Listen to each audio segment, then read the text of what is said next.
August 8 வெள்ளிக்கிழமை. நீதிமான்களின் ஜெபம்.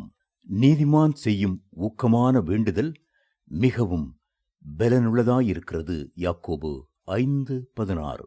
நீதிமானின் ஜெபத்தோடு ஊக்கமான வேண்டுதலும் இணைக்கப்பட்டிருக்கிறது. ஆம், நீதிமான் சாதாரணமாய் ஜெபிப்பதில்லை. அவன் ஊக்கமாக ஜெபிப்பான். பதில் வருகிற வரையிலும் போராடி ஜெபிப்பான். யாக்கோபு 5ஆம் அதிகாரத்தில் 3 நீதிமான்களை குறித்து எழுதப்பட்டிருக்கிறதை பார்க்கிறோம். 6ஆம் வசனத்தில் நீதிமானாகிய இயேசு கிறிஸ்து என்றும், 11ஆம் வசனத்தில் நீதிமானாகிய யோபு என்றும், 17ஆம் வசனத்தில் நீதிமானாகிய எலியா என்றும் வேதத்தில் குறிக்கப்பட்டுள்ளது. 3 பேருமே ஜெப வீரர்கள். இவர்கள் நமக்கு முன்மாதிரியானவர்கள்.